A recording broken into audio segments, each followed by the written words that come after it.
good evening, good afternoon. I hope everybody's fine outside there in the big wide world today. COVID has got us going on crazy. Oh, here goes my phone telling me that we're live. Before I introduce our guest today, I am going to get your mind wrapped around. It's quite a sensitive subject, to be fair, when you're talking about verbal or domestic violence, or even absenteeism with parents, and why the knock-on effect it is today. I'm just going to play you something and hope you can all relate to it. Check this out. Meanwhile, there's an alarming rise in the number of domestic violence cases worldwide, especially in the UK, where police have arrested thousands. So CBS News reporter Haley Ott is following this story from London. You just put up Stephen. This dramatic reconstruction of domestic abuse in Ireland is part of a government campaign to highlight a growing problem during lockdown. I was just talking to Countries around the world are seeing a spike in domestic violence as victims and abusers quarantine together behind locked doors. In Britain, specialist police officers answer the calls for help. Open the door. So he's wanted for 3 assaults on his partner and his 2 children. It's a very nasty assault, it's very high risk, and it's owed to the victim to get this person in custody. But violence isn't the only threat they're facing. Now they have to deal with the possibility of infection. He's telling us that he's got symptoms of coronavirus and doesn't want us in the house. But for many, sounding the alarm isn't an option.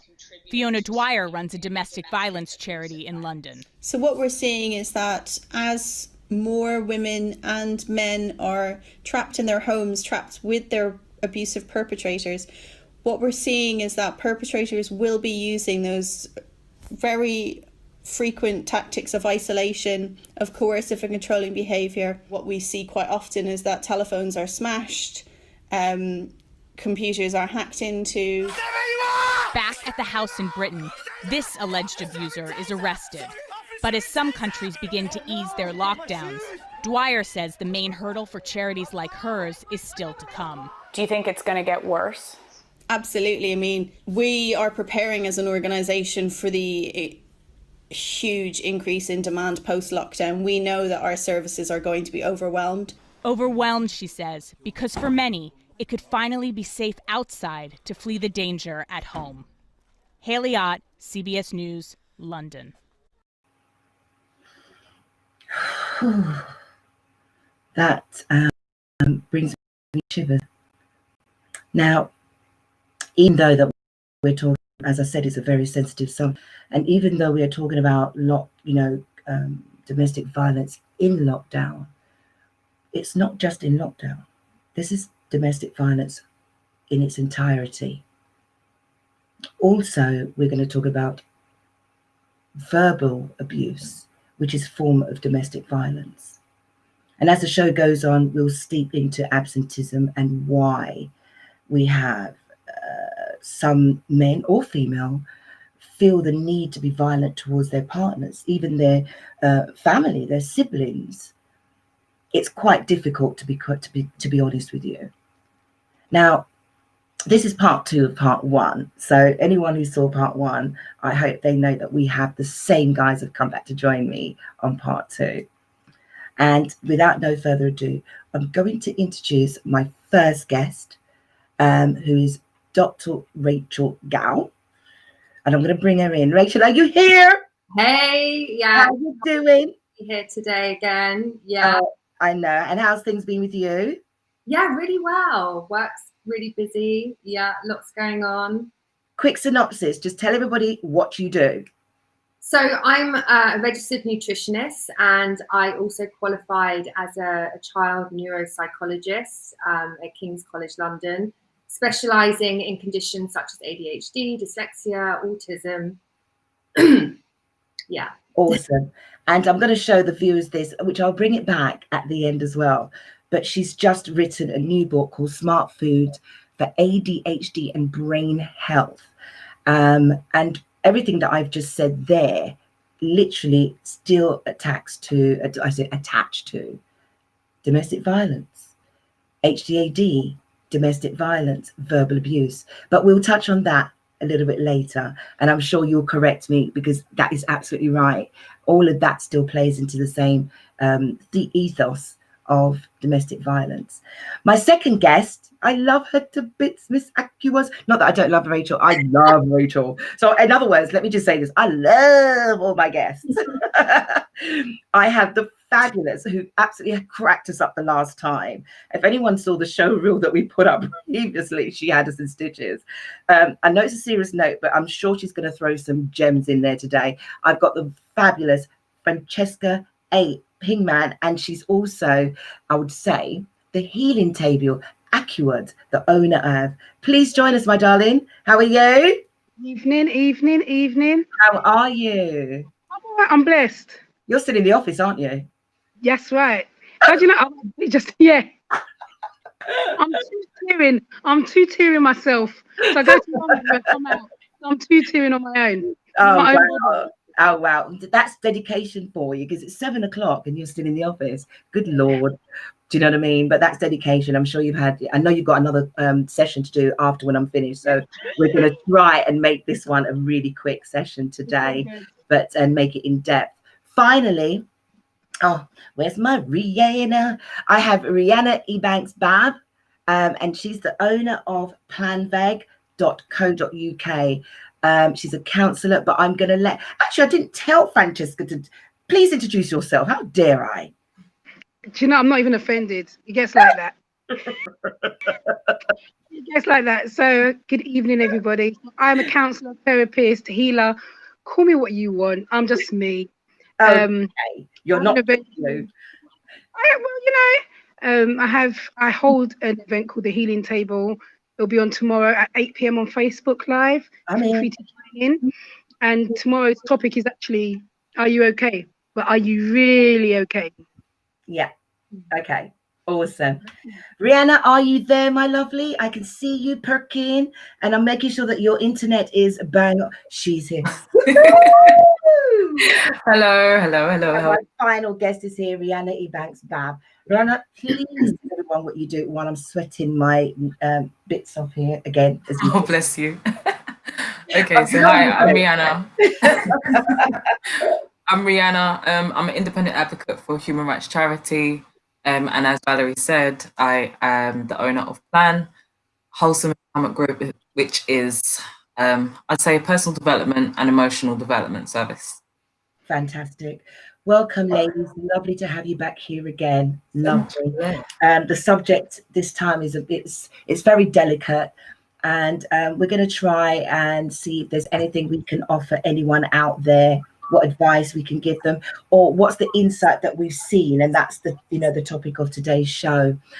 Before I actually go in, which is what I said to you guys earlier, I'm going to play something else to the audience, but the audience need to understand that this is a reenactment and it's 2 minutes. So we just want you to get a gist of where we're going. And it's not, please folks, this is not all about color. This is a black and white across the world issue. It happens in every household. So take a look at this.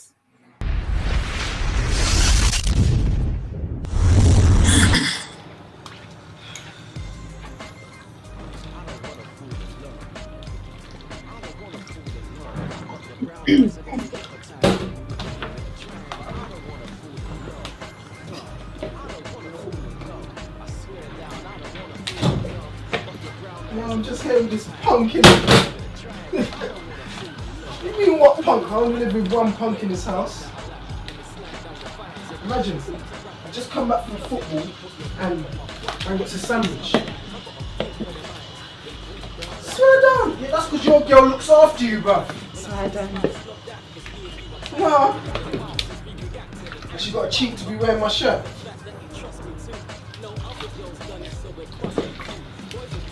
She going like she's washing up. There's not even nothing to wash up. There's nothing in the house. There's nothing ever in the car. Nothing in the fridge. I don't even know why I made her move in with me, bro, to be honest. So why don't you go and do some shopping? Yeah, bro. What?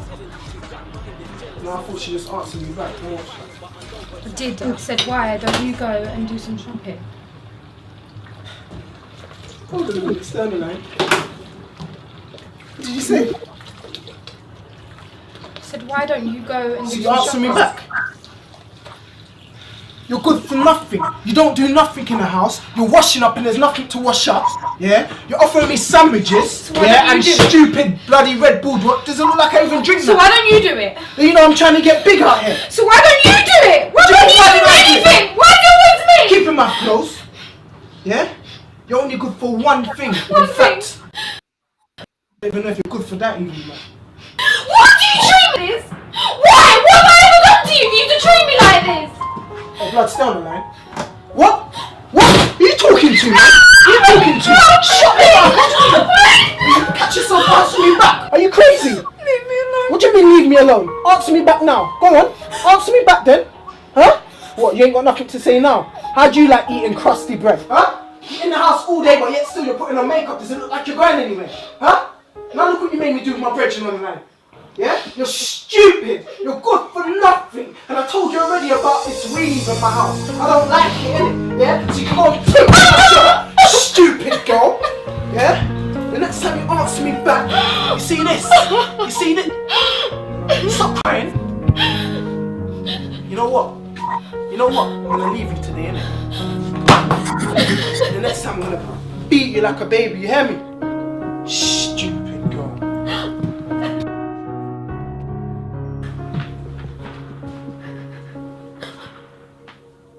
Hurry up and come in, man! Did you hear what I said? So come in this room now! You know what time it is? I rate you if I have to call you one more time.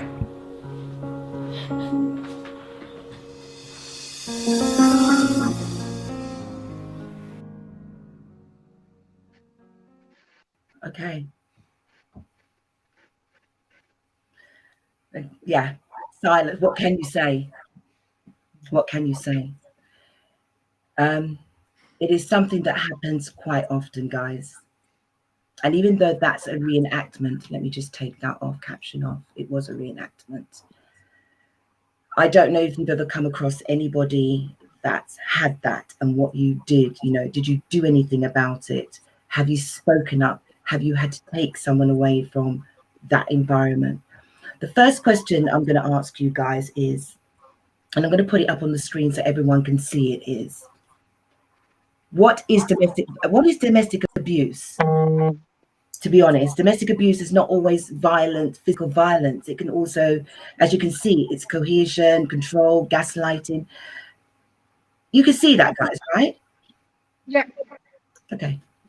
I'm going to throw this out at you. Rachel, this is to you. What do you class as domestic abuse? And on those subjects that I've just put up, what do you think? I think it can be all of the above, for sure. I think it can happen over a period of time, so that the victim becomes or develops a kind of learned self-helplessness. So they become conditioned to, whether it's verbal abuse or intimidation or whatever the type of abuse it is. And I think it can be extremely difficult for that person to leave the relationship, even though they want to, have intentions to.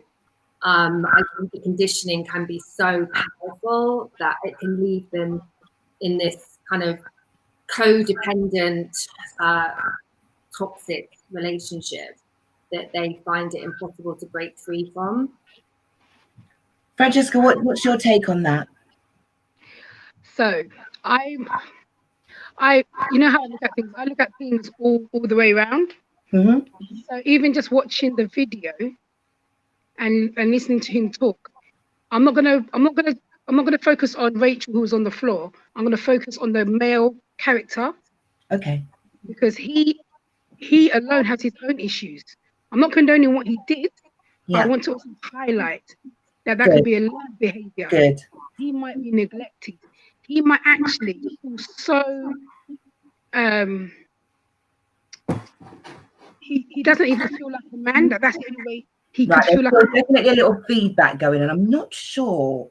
Again, I'm fine. I can't hear. Yeah. I can hear now. Yeah. just slightly. So I'm hoping it's not affecting anybody else out there. No one is saying anything. If anyone can give me a heads up, if everything sounds all right out there, that'd be really, really good. I think EastEnders might be on or something. So it's throwing everybody off. Sorry about that. So yes, you were saying you're focusing on the young man himself. Normally, again, with the abuser, I'm not saying female abuse men too. So that's another thing I'm putting out there. There's women out there that actually abuse men.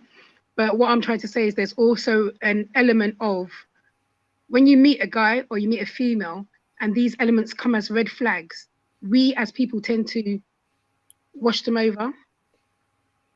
And for me, I deal with clients who've been abused. And the first thing they always said is, oh, I knew they were like this, but I never thought they'll do it to me. Right, right. Rihanna, what's your take? It's a difficult one because I can kind of give first-hand experience. But what I will say in regards to definition-wise is that domestic violence is usually what's experienced within the home. So although what the enactment showed was between a man and a woman, it's also about being mindful that it could be woman towards man, child towards parent as well. Absolutely, absolutely. Just things that I'm seeing a lot more is a lot of domestic violence abuse towards parents. So yeah, it's looking at, as Francesca said, all angles. And again, what Rachel said, the toxicity, the enmeshment, the lack of boundaries is just an acceptable and a standardization for how the relationship continues. Right. And then just intensifies, and the vulgarity of it gets worse. So yeah, it's a big one. I mean, do you also find that where the person, as male or female, has either been abused before, has got into another relationship and are used to having abuse? Does that make sense? So they're used to toxicity. They're used to being verbally, throwing back words. So someone who is just the same as they are, they forget about there's children in the manor. They'll probably forget about family or people around. It's concentrated on just them. What do you say to people like that? What do you think you can give advice to people like that? They've got to, first of all, acknowledge that it's abuse. They might say that he loves me, she loves me. Which they do all the time, though. If you go back to those who's been kidnapped, and been kept in captive for years, the first thing they'll say is, I don't want to go to prison because they love me. Very true. The first and foremost thing for me is acknowledging that it's abuse. Okay. Acknowledging the abuse. Yeah. Rachel, you're going to say? Yeah, I was just going to say, I think oftentimes children who are exposed to domestic violence growing up, or if they're quite harshly physically disciplined, it can become normalized. So basically your parenting is the most sort of powerful, computer-like programming you are ever exposed to in the world. And that becomes embedded within your psyche. So children, we know already there are so many psychological experiments who have demonstrated the effect of modeling, that children model and copy and mimic adults' behavior. So I think that increases risk for later potential for further domestic violence within relationships. Rihanna, your take? See, I could see it's really deep for you. Like, OMG. You don't have to, if you don't want to. I mean, please don't. But no, it's fine. I'm just thinking, because I can honestly say, as a child growing up, I was beaten. Yeah, I'll just put it out there. I was beaten as a child. And as a form of discipline or chastisement, when you can just go a bit too far. I myself, I don't say that I have modeled that behavior because I don't hit my child. I know, and I've learned better ways of parenting. But I think what it has done, or what it did do before I knew about healthy relationships and what an actual healthy relationship looked like and felt like. I looked for that kind of, I looked to that as a model of what a relationship is meant to be. So that was my referencing point. So that's how I can say it influenced me in regards to my adult relationships rather than me passing that on to my child, if that makes sense. It does. But that's easier said than done. So at least you've recognized it. Rachel, you recognized it. Francesca, you recognized it. But, unfortunately, there are people who have been raped within their family by uncles, cousins, fathers, and they've tried to speak to mother or even, listen, there's females that has raped females, I'm telling you, there's been, mate, I'm telling you, females have raped females. I don't know how that's even possible, but I know it. Yeah. And that physical abuse right from the get-go is a lash. I think it's it's a backlash. So you go into another relationship thinking it's okay to be abused. Does that make sense? Yeah. Victimhood mindset. Exactly. You're going in with that mindset and it's okay. You think it's okay. What I find is the knock-on effect is when you get older. Because it depreciates in your self-esteem. Right. And I think what I can honestly say is that when you've been in something for so long, and even when if you eventually get out, it can make you feel as though that's all you're worth. And it can take a very, very long time for you to understand that, again, that's not what life is meant to be like. That's not what love is actually meant to be. Okay. As Rachel said, it could be conditioned responses, but at the same time, if you've not been shown or received or even accepted love in different ways, you wouldn't know what the difference looks like, what the other scale looks like. I agree completely. And I think also, especially for girl children, that they seek out partners who often reflect their own parenting. So how their father was with them, they then unconsciously seek out a partner who delivers those same traits, even if they might be toxic. Say, for example, your father was, maybe emotionally unavailable or critical, cold, judgmental. You are actually repeating that programming without even realizing, and you're attracting the same partners who treated you in the same way right your father treated you. So that's also a common phenomenon.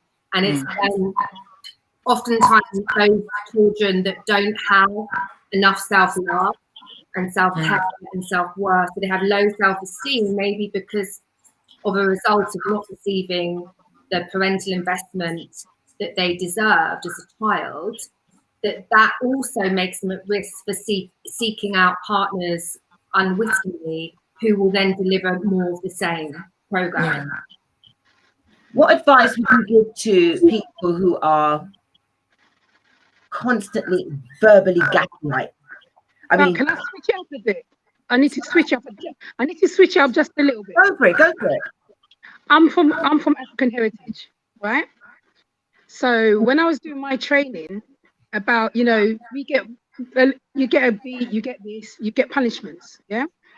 And in my training we discussed this, and they asked me if we've got punishment positions that we have, and the whole class stood up, and I didn't stand up because I didn't feel like it was a stress position. I had to, and I was there's only about 3 black people in the whole class, and they asked me why didn't I feel that it was in a stress position. I said because we made light of what it was. Right. So I'm not even going to sit here and say I didn't punish my children. I punished my children. Right. Yellow pages was our friend. I didn't hit them with the yellow pages, but there's a certain African punishment that if you're African, you know about it. Yeah, I didn't hit them with the yellow pages, I didn't hit them with the yellow pages, but you're going to learn today. And what I learned from that was my parents only learned from their parents. Right. And they weren't open enough to have these conversations that we are now permitted to have. Yes. Absolutely. I can't blame my parents for their parenting because they were doing the best they could at that time. With the trauma. And it's a knock-on effect. And the only reason why I say that is because I wasn't brought up here. Right. Okay. I always remind people, if I decided to call Childline in Ghana, good luck. Who's coming? Who's where? Childline? The number's engaged. We ain't got one. No, but this is fact. See, this is fact. Go on. The thing is, I agree with you to some degree, right? And I get where there's a whole heap of cultural differences. Yeah. But my stance still remains that once you've got the capacity to know better, you do better. And that's why I said they didn't have the capacity.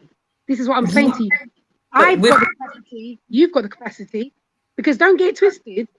I've got an elder one, and she got a little bit, and then I had training.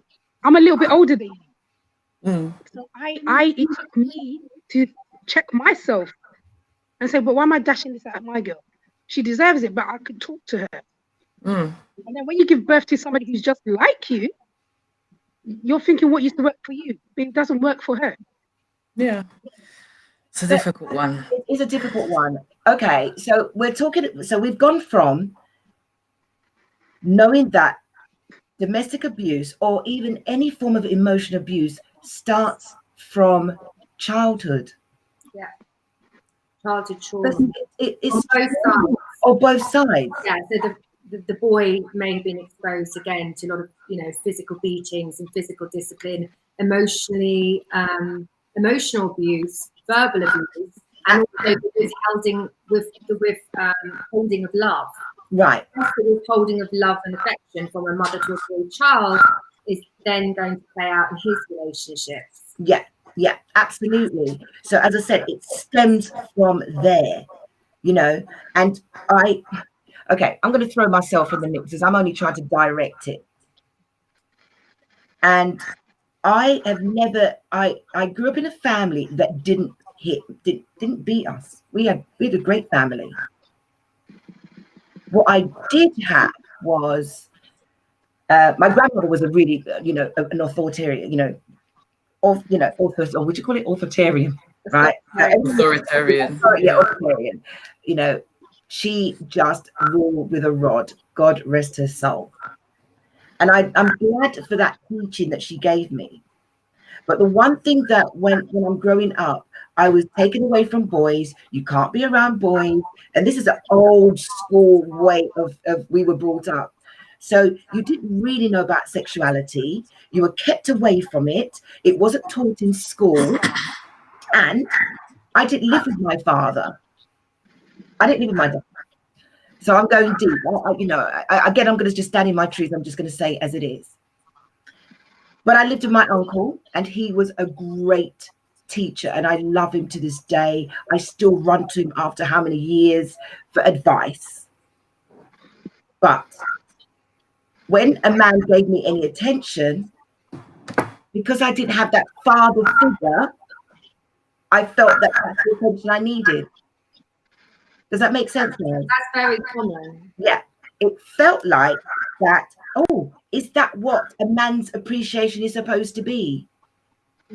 So it took me to go through, not through a lot of it. I started to become very like, I'm not sure about this because my grandmother said, you're a Christian, you can't be like this. So I've got to just be careful of what I'm doing. But at the same time, it made me, when I grew up, heart frigid. And I was always seeking validation from a man to make me feel whole. And I know I'm not alone in that scenario. It took me years to find myself and understand that don't blame my folks for how they decided to bring me up. My mother got pregnant when she was young. My grandmother got pregnant when she was young. So, and they all had some form of violence that went on. It was a taboo to talk about these things when they were growing up. Now we have a platform to break the cycle. Break that cycle. Some people have been raped in their families and they've never talked about it. They say it takes a village to raise a child. That village was not raising any child. They were hiding it. They were hiding it. Nobody's saying anything. And they've left those children or adults of now to try and find a way to survive. I've ended up in relationships where guys have raped them, or someone's tried to rape them. You're telling them no, but they're still having it.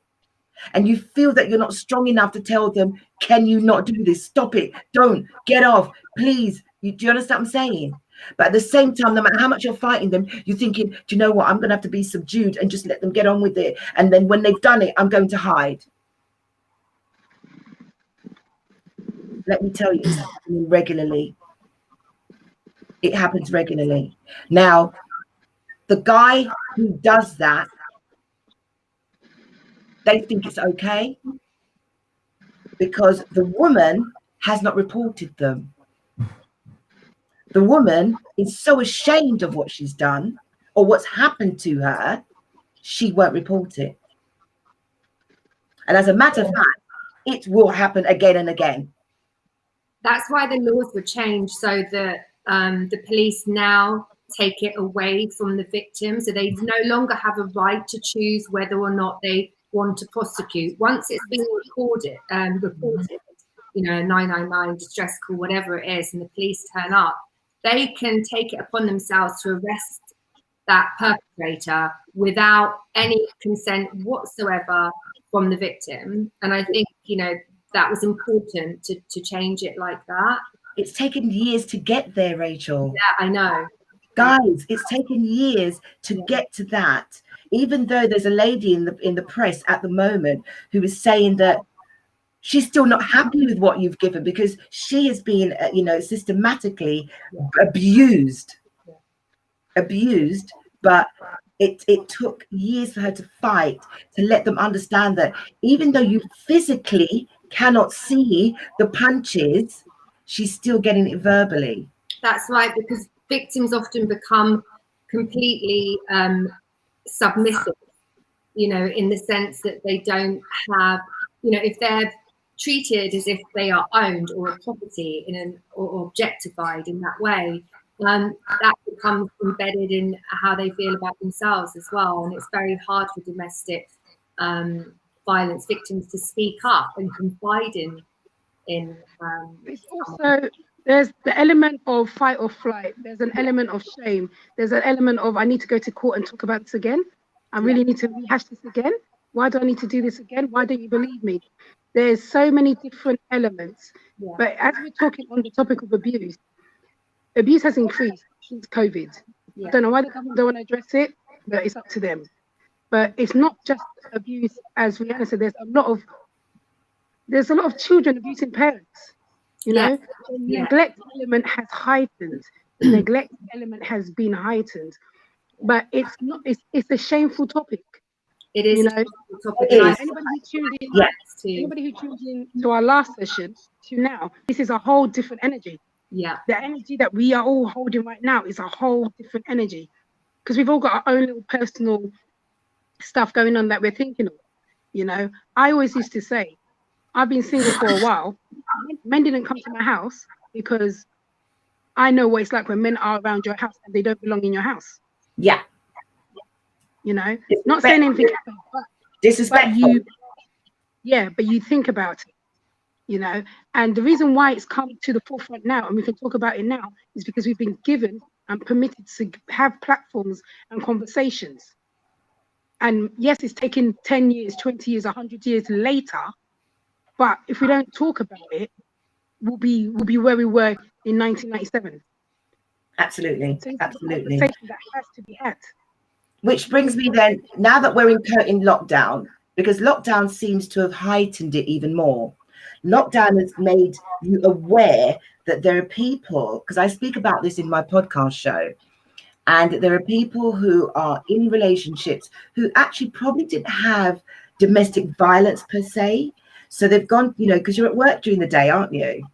And so both parties have gone to work, they get home, one will put the child to bed, the other, you know, they'll have a drink, not much is said, they'll have a few little words, but there's children. Let's just say that there's children here.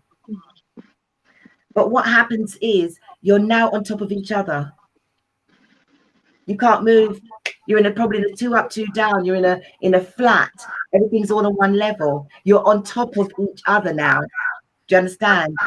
And for the first time, you probably realize that you have nothing in common. Having to relearn each other all over again. But instead of relearning each other, you're frustrated with each other. You might not even like the person anymore. I don't like you. Yeah. You don't like them anymore. And so where do you go? Because you're now being told that you've got to stay in your own pods. You're told that you can't book into a hotel. And so the abuse now heightens. Some people are experiencing abuse for the first time ever. What advice, Rihanna, I'm throwing it out there at you. What advice could you give people like that? First of all, I'll say actually speak to someone. Like, even if it is just a friend, if you're not sure, and I think that's usually where it comes from, especially with the gaslighting element, you tend to not be sure if you're actually going through abuse and you start questioning things. Absolutely. Where I think it really starts is when you start questioning your own sanity and questioning the actual actions. Start monitoring and speak to your friends and see if it's actually something normal or maybe something that they may be going through or something. Because if you've not experienced it before, you may not know that this is a red flag, and it could be the major red flag that you're actually either ignoring or missing. Yeah.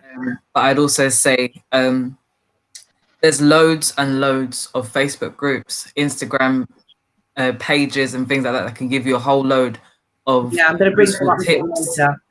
Yeah, some useful tips and information about the signs, what to look out for, the types of behaviors that you may be experiencing yourself as well. And one other thing I'd say, always create a plan of safety. I'm going to come to that. Yeah, definitely. Yeah.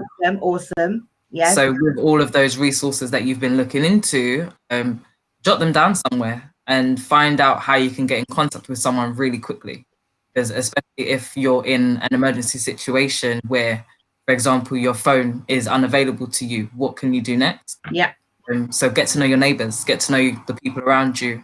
If you're not able to get to a phone, you can go and knock on someone's door, for example, if it's physical. But there's so many different types of tips that can be given in the different types of domestic violence scenarios. So we could be here for quite a while. No, for sure. And I've got those that I'm going to bring down at the back end of this conversation, which you touched on it, which is like, you've been in the home and you can't run anywhere.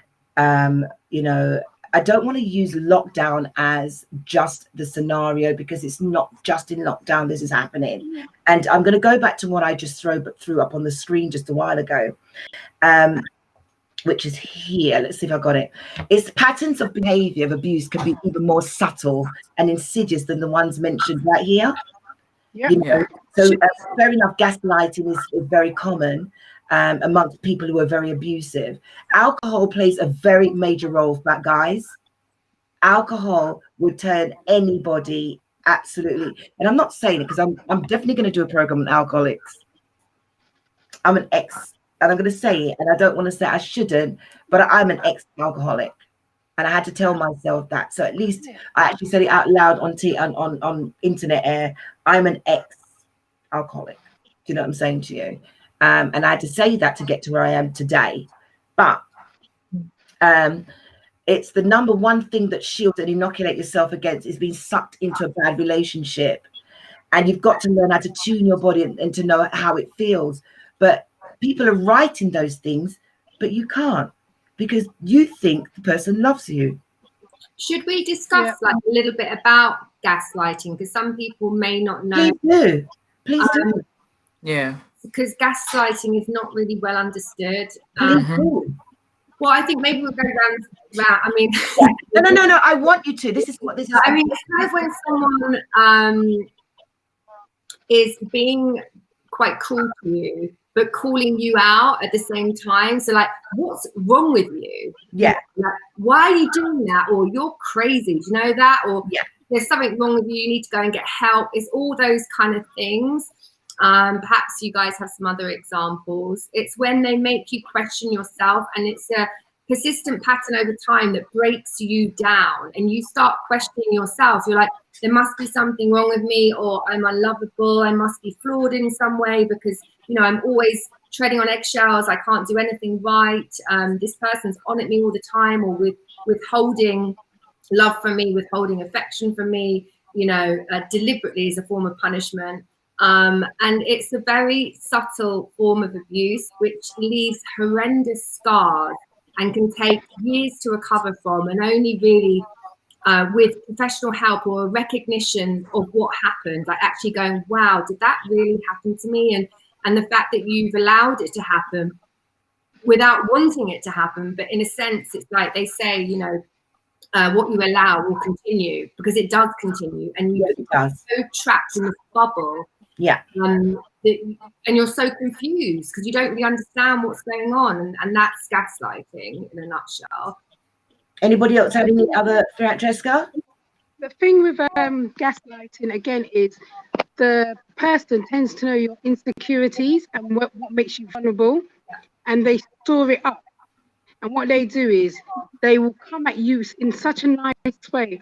You know, you used to say that people said you were ugly. Do you know, I always thought you were beautiful, but now I really do see the ugly side of you. Right. They've dished you so hard. Yeah. But then you're thinking, I'm not lovable. Nobody else will love me. Right. And the thing with, as people say, gaslighting, is that we all have battles within. And if we didn't have battles within, there would be no battle outside. Great so point. The self-love and the self-care that we have to install in ourselves, even before we even try to go into certain situations. You know, it's like going to battle with somebody and having no shield. It's a losing because they already know. Yeah, you'll never win against narcissists, ever. Ever. All your feelings, and you are always look at you. Oh, you're feeling strong today. Oh, you're feeling strong today, are you? Oh, you're feeling, you know. And what I saw something, and it was a video. This lady was being abused, and what she did is the postman turned up, and she said, "Oh, this is not my letter. I'll run and give it back to the postman." So she ran back to give it to the postman and gave him another letter. And when he opened it up, he said, "Help me. Please call the police." Oh, wow. Wow. Yeah. I was even going to mention that before. Sorry, it's not. That's fine. But unnoticeable tactics that you can use to notify for help. But yeah. That's deep. You know, and that is one way. I'm hoping that somebody will see that and understand that if you can't call your mobile, and I'll give the scenarios of how you can report your you know, domestic violence, whether it be male or female, because there are female agitators out there. It's just that it seems like it's always the men that does this. It really just isn't. And also we should men don't report it. Sorry? Men don't report it. No, exactly. I can. Years ago, when I worked in the law fraternity, and I can't call any names just for legal reasons, there were cases of men who finally stood up. This is quite some time ago, and we had to convince him that he needed to go to court because this guy was doing everything he possibly could for this woman. They had 2 children, and she took every outlet of anger that she could and beat the hell out of him on a daily basis. And when he called the police didn't believe him. That's really sad. The police didn't believe him. The police thought, she's a woman. She's like, I think she was quite small. But she had a stroke of an ox, and she could throw a right hook, a left hook. She knows she could hit you with things, but there was no scar on her. He had busted lips, everything, and the police didn't believe him.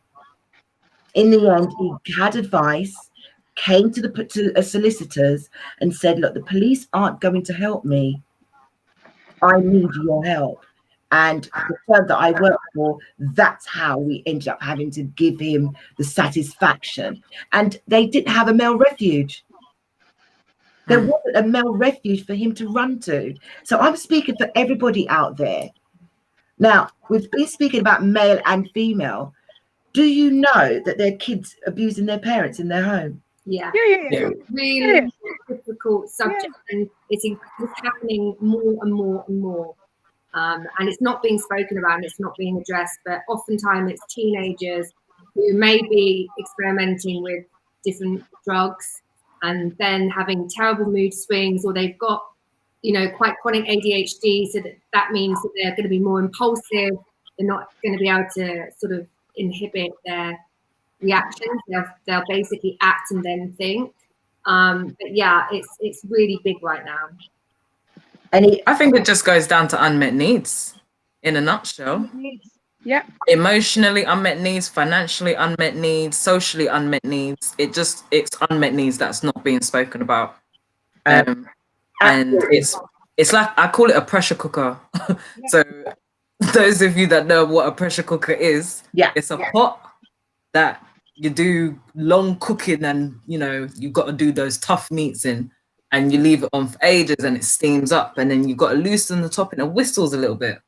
But if you don't let out the steam in the top, it can explode. That is what I kind of see. Do you not think it's a lack of respect and a generational thing, like with the millennials, where there's such a focus on individualism and entitlement and what I want kind of attitude? Yeah. I don't respect you. I don't care about your rules. It's like it's an oppositional, defiant kind of approach to not respecting your parents. Yeah. Especially because you're not allowed to physically discipline your kids. You're not allowed to. Yeah, because they're quick to call social services. Not in my house. But anyway. Not in my house. You know, but even I was hit all the time. I was very naughty. You know, basically, and also some of us had the kind of, like you said, Valerie, the religious connotations as well, that kind of kept your moral compass, if you like. Because I remember I was constantly told, you know, I was raised as a Roman Catholic. I'm not religious at all now in that sense. I believe in God, but I don't have a religion I subscribe to. But I was told anything I did would be a sin. You know, God's watching you. You can't get away with anything. So I think, you know, times have changed so much now. Yeah. I saw something pop up and said absent fathers. Yes. And this thing, right? Yes. My view on this, I'm going to say, and some people don't agree with me, some people agree with me. It's whatever. Absent fathers need to stop being blamed for a lot of stuff. Because my children's fathers aren't in their life, but they have male role models that are doing an exquisite job. Some absent fathers are absent due to the mother's behavior. Some absent fathers are dead, incarcerated, whatever. But what I'm trying to say is we need to stop focusing on he's like that, she's like that because of the absent father. No, because there's still there's grandparents. There's grandparents, there's male role models. There's Rihanna actually works with a company called the Womanhood Academy, and there's a Manhood Academy. It's up to us now as a community to stop saying, oh, he's like that because he hasn't got a dad. I work in a school. When I hear that, I want to say something. Well, this is why you guys are here, to introduce another, you know, to let people know that there is a format out there. Now, the chat room is going absolutely crazy, which is brilliant. We've had someone that said, you know, or having suffered trauma and not had the right support, so many children fall through the gap and they don't know where to go with it if it's not been acknowledged. Guys, what do you say to that? Ray, over to you. Rihanna's got quite a few different contacts where there's so much help out there. There is so much help out there, but there's pride, ego that holds parents back to even try and get the help. Literally. So there's so many spaces. As Francesca said, I volunteer for a service called the Womanhood Academy, and they have a partner service called the Manhood Academy. And what they do is, one, support the young people with developing a conscious around how you're being a well-rounded individual, but also they take them through a rites of passage to understand conflict resolution, healthy relationships, entrepreneurship even, but just building yourself. And then we also have a parenting space where we speak about some of the issues that maybe, you know, people are experiencing with their child as well. And just to kind of fold back on what you were saying about the men and what support they need. What I'm noticing is that there's so many services that's targeted at men and suicide and mental health right now. Right. There needs to be a unison of how these services are being operated, because even again, with the Manhood Academy, they've developed a men's space only for the dads, because again, as Francesca said, absenteeism isn't always the man's fault. No. It may be that they've been pushed out. It may be that they've had to even go away for work. They may have their own things that they're battling with themselves, but at the same time, the support to facilitate that reintegration back into the family isn't really there. So that's why these services are so important, because it not only develops the child, it develops the whole family and the individual as a parent. So I would say amazing, Rihanna. Yeah. Thanks, Adele. She says that sounds amazing. Thank you for that, Adele. And if there's anyone in the chat room that wants to, you know, reach out to these guys or Rihanna to get any more information, even if it doesn't relate to yourself per se, someone could use someone that you could take this information and pass it on to them. I think this is the time now that we need to stop feeling ashamed of what happened to us. We need to stop feeling ashamed and blaming ourselves for things that have happened, because it's never too late to change, you know. And as someone has just said in this chat room, single dads aren't absolutely either over here. Absent mothers. So, and you know, she said she's a good, you know, a godmother. So, you know, good luck, chap. She's saying. Thanks for that, Trinity. That's amazing comment right there. And this is what, you know, Rihanna was just saying. There is support for everybody now. It's, are these people prepared to take it? Yeah, that's also, it's the person's choice to do this as well. You can provide all the services you want. You can't make them use them. So it's first starting off with admitting that you need the help and admitting that there's a problem. Until you do that, you can have every service involved. Same like when people have referred to social services, you can have every service involved and it not make a difference because you don't want it to make a difference. So yeah, it's one of those things where once you get to that point where you know that you need the help and you're willing to accept it, that's when the change can happen. But what happens if there's no self-esteem? Because there are a lot of people who have lost their self-esteem. It's the ego. They don't feel that they are worth saving. And what they forget is that even if they're being beaten verbally or with a narcissist, they are not, their self-esteem is so shot to pieces that they feel that they're ashamed of reaching out. What, you know, how can we assure people that if you want to hide but still have the help, how can we assure them? Please tell me, so one of you, what would you think? Enlighten me. Because I want to go first, but I want to give someone else a chance to go first. What did you say? They need their help, but they're... Basically, I'm saying that there are people out there that are so ashamed of what they've been through. And even though that there are services to help them, they don't want people to know. Yeah. They forget that they'll probably smoke, they'll probably drink, they'll do everything to feel and stay in their cocoon. But what they feel is there's a sign that people are watching. Their children are seeing this. It's the coping mechanism. It's the coping mechanism that they've formed within themselves. And to be honest with you, the coping mechanism is always a challenge. I have clients who come for counselling and I see them walk up to my door and walk away. They walk up to my door and they walk away because they're fighting. The battle again is still within. The battle again is still, I really want to see this therapist, but I can't. Do people know she's a therapist? And 9 out of 10 times, I always say to my clients, my neighbours don't know what I do for a living. So just come, because once you come and you speak to one person, that opens the floodgates. I've been using this term a lot. Stay liquid. Stay liquid. Find, as we said, find somebody you can confide in. Yeah. Help them go with you. They could be a chaperone. You know, or they could even stand outside. Yeah. But no matter if you feel embarrassed, it takes courage to ask for help. Like courage. But it's a double-edged sword, because even though you were talking about the people who are scared and fearful, you've also got the people that are proud and their ego won't let them ask for help. And those people tend to be a little bit more dangerous. Yeah. Knowing that you're wrong and you're strong. Yes. So I'm going to take the beating and I'm still strong. Literally. Yeah. Tonight when I get home, I'm going to firm it. I'm going to take it, go to my bed, put my makeup on, and tomorrow life continues. I think childhood trauma underlies most mental health conditions. We know that any type of trauma during childhood increases risk for addiction, for self-harm, for eating disorders, for depression, for anxiety. And the thing is, a person who suffered childhood trauma is also going to have very low self-esteem and really struggle to ask for help. But it's only until you have courage to ask for help that healing can begin. With there.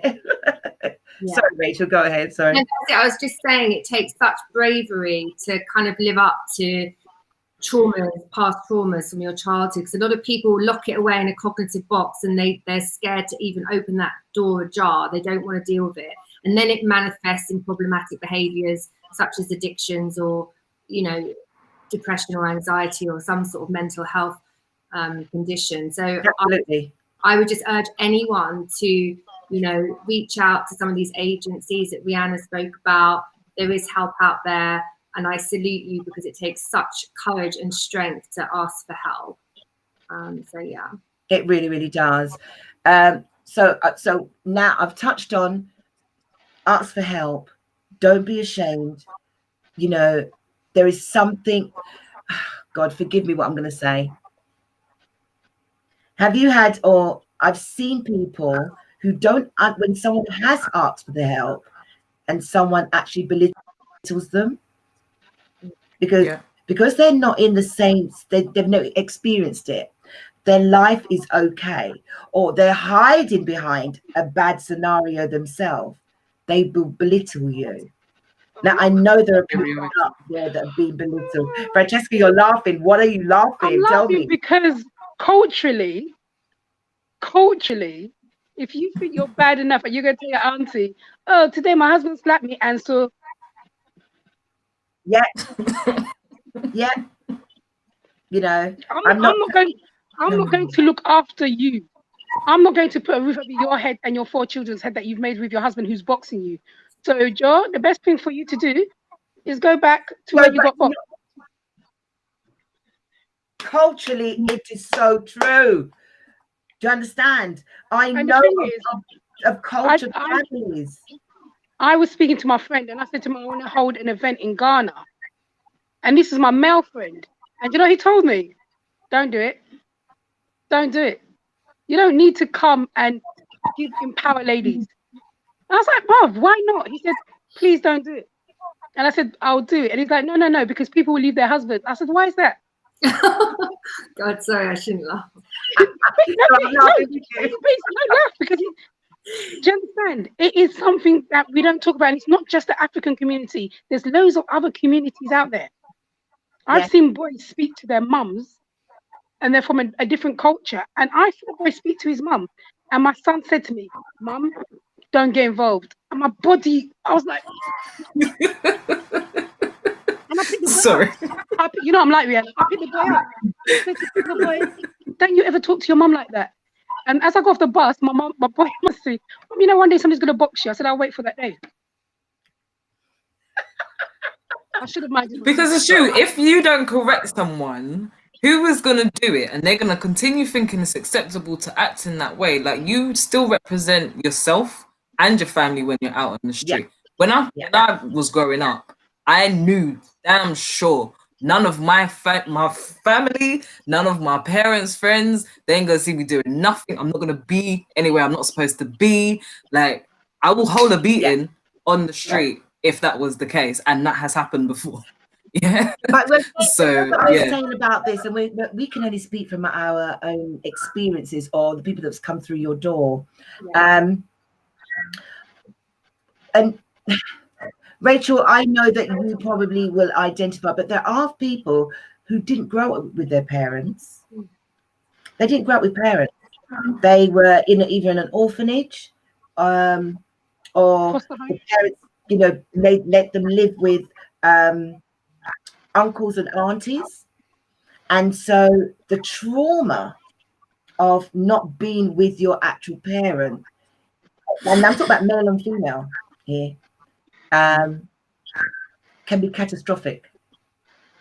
Because what happens is, and from what I see, and with my own two eyes, and I'm hoping that Rachel will jump in and explain if that's what she saw. They act out. They're really not like that, but they act out because they're asking for someone to notice them. They want someone to reach out to them, but it's got to the point where it's probably so late that they're in the system that by the time you get to them, they're beating their mothers, they're beating their brothers, they're beating anyone that they can get because they're so angry. That's where I think some of the domestic violence comes from. Now, I don't know if anyone else can agree with me on that. To a degree.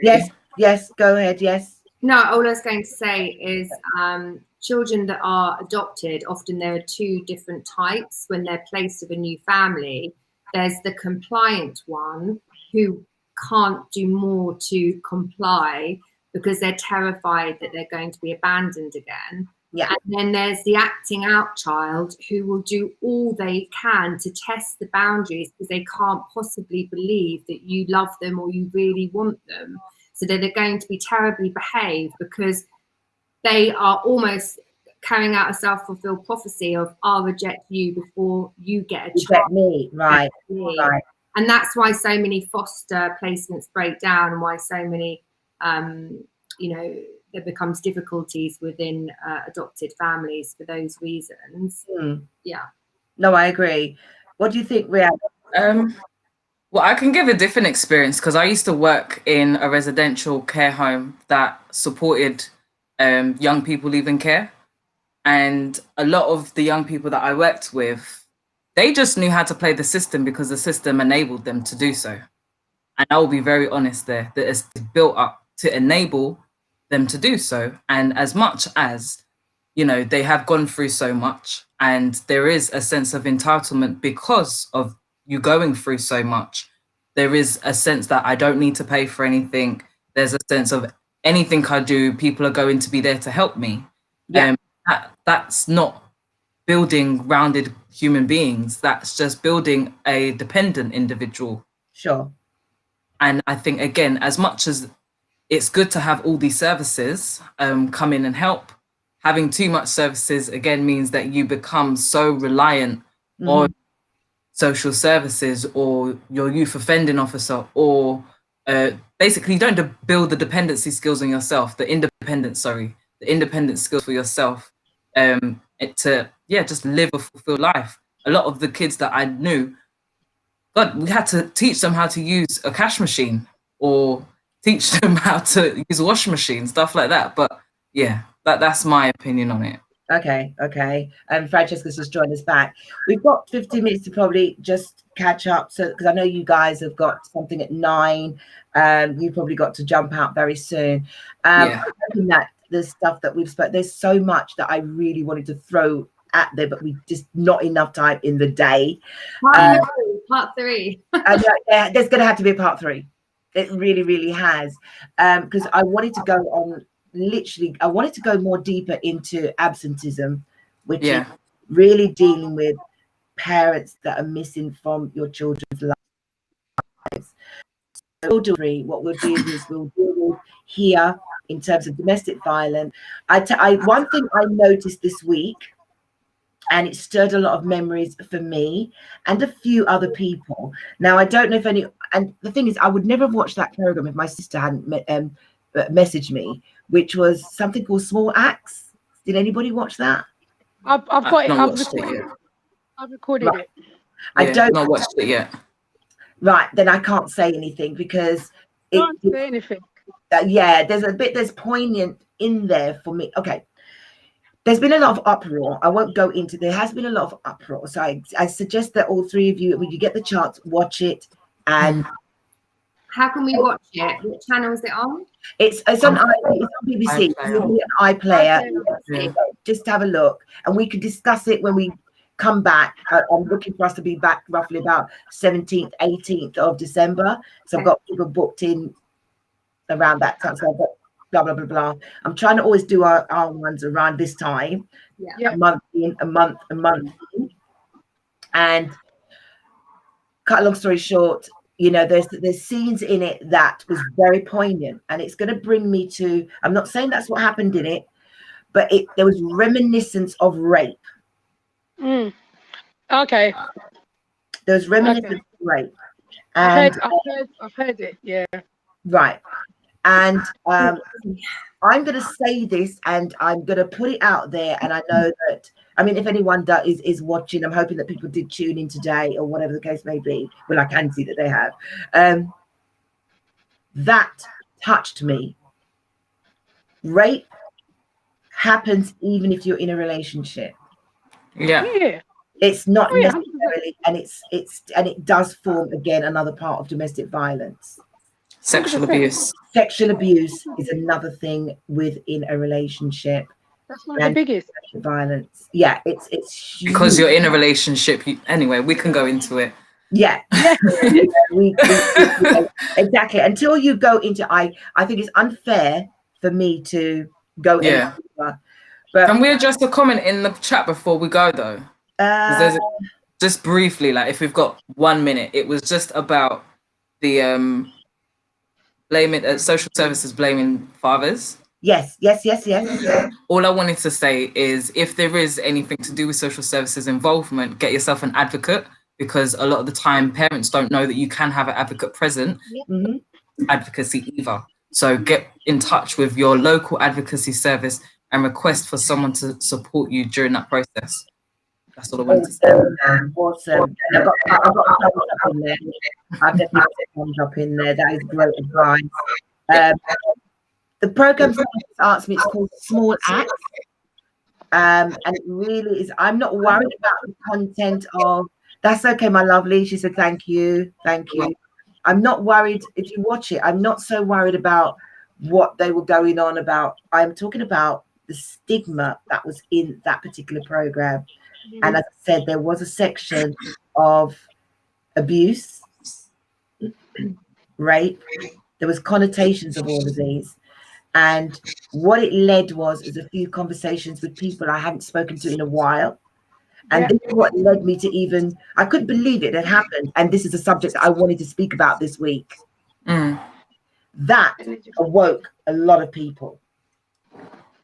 Because, I hope Black people do not kill me or ostracize me for this, but rape was prominent, and there are guys still walking around to this day, and I'm holding my head up because I can prove it, are walking around today within that era, within that whole sound system era, who are well known, and they have taken advantage of women who have told them no. Sorry? You say that. I said you say that. And there's also guys I know from not even the craze time, but they are related to the old deep Essex, who've done it, and they've got friends in the police force. They're all right. You all right, mate? Yeah, you all right, mate? So there you go. Everybody's all right, mate. There you go. It's institutionalized. Yeah. And what I cannot get my head around is wow, I can't believe I'm even saying this. Is that going to be a part 4, maybe? Yeah, I'm going to do part 4. I'm going to have to excuse myself. I stood up to be counted when I was attacked a long time. You. Right? Bless you. And that takes a lot of bravery. Took me to the police station. Do you understand? So without even going on any further, because this is not even about me, but if I'm going to be honest in telling people to speak up and talk about violence and, and speak about any violence that's ever happened to them, then I have to stand up in my own truth. Absolutely. A handful of people. Sorry? We respect that. Right. Yeah. Because my thing is, I said it to people time and time again. I'm not going to go see a therapist if they've never had therapy. I'm not going to go and talk to somebody. I've had an alcohol problem. So if you've got an alcohol problem, you want to chat, come, let's talk. I can tell. I haven't had whatever But alcohol problem come. Let me tell you how it starts. Let me tell you how it feels. Let me tell you how you cope. Let me tell you, you become a functioning alcoholic. But if we don't speak on it, it's still a taboo. It's not a taboo once it's out. Absolutely. But ladies, I'm gonna love you, and I really have to go. I'm so sorry. No, we're absolutely out of time. So I just want to say to you goodbye, my darling. I'll see you in 3 weeks' time. We'll have part 3, but I want to say, we look like we need part 3, ladies. Definitely, I'm down for that. God bless you, my darling. Speak to you soon. All right. Thank you. Ladies, thank you. As I said, we could go on. But it looks like it's part 3. Can I just say, Valerie, what you just did was very brave.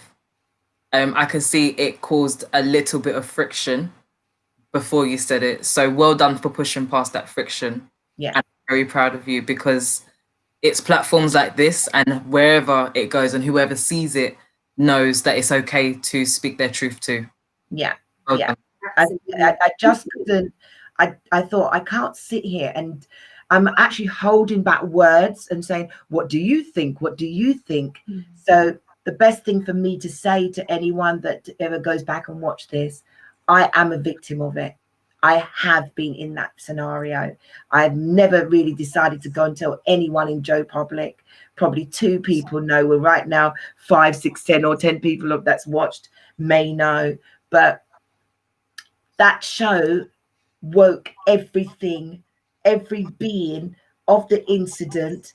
And when people were making the uproar and saying, nah, that never happened, I had to say, how dare you speak for me? Yeah. Dare you say that never happened? Because I have been there, and I lost a friend who died, went to her grave because she was in a party, and the guy took her out of the party, raped her. And she and I didn't understand where she disappeared to. So, and it literally, the same guy came to attack me after. He got away. And then I had another attack. This is what I'm trying to say to you. Yeah. So the first one I missed, the second one I got caught with, right? This guy, she was so ashamed that this guy had assaulted her. And she picked up her bags, left her job, and moved away. I couldn't find her for months, days, and weeks. And God rest her, because she's now in her grave. And you know what she did? She found out she was dying, and I could not find her. She just cut me dead. And I kept thinking, how did you just get up and disappear? I'm asking your family. And she rang me out the blue, and this is going to be the end of the story, and we'd go. And she rang me out the blue, and I said, oh my God, you're back, where you been? And she said, I've been abroad. She said, I've got something to tell you. So I said, oh, I'm going to cook, come round. Yeah, let's do this. And she turned up. She looked amazing. She'd lost a lot of weight. And she said, the night we went out to a party, and I said, yeah, what happened? You just disappeared. You left me. I didn't see you. She said, blah, blah, blah, took me outside, kidnapped me away from the party, raped me. And when he was doing it, he kept calling your name. I don't even know him. But because from what I gathered, it was by association. He didn't like someone, and because I knew someone, he was going to get anyone that was around that person. This girl suffered 10 years knowing that someone had done that to her, and the person was calling out my name, and it was like you could see and so she packed her bag, her jobs, and left the country. And before she died 6 weeks later. 6 weeks later. And I was able to then tell her, because I never told anyone, the same guy who attacked you attacked me. But I went to the police station. Do you understand? It happens. It happens out there, folks. And I am fed up of people hiding this shit. Yeah. It's like that guy that's been in the papers. Not the papers, in the news, in the scene. Are you talking about Rodney P? No, this what's Steph London's brother. Oh, Dutch Vele. Oh, I can't Yeah. condone that. That's enabling. I'm sorry. That That's enabling. And that goes on regularly. Not with him. It goes on. just in the community, in the scene, yeah. But That's nice with R. Kelly. Definitely do another one because I am also gonna have to go as well. Thank you guys. I've shared enough. I'm going to get. Thank you for being honest as well. Yeah, we will 3.5 weeks from now. Let's do this before the Christmas special. We'll try and make it a bit more jovial. It was a quite intense one today. But sometimes it's needed. People need to hear the truth. Yeah. Rachel, lovely to have you. God bless you. I've let everyone know about the book. We'll keep pushing it for you. Yeah, congratulations. Congratulations. Rihanna, I love you to bits. I'm going to let everybody know, and everyone asks is saying, plans. Yes. Greg, it's her company. Please reach out. A name is there. Let me take this off. It's Rihanna. You got Rachel. You got Dr. Rachel Gow, Rihanna Ebanks-Babb, and we had Francesca Pingman on earlier. Good night, ladies. Good night. Thank you for having me. Take care. Have a blessed and beautiful evening. Love you too. Bye-bye. Bye.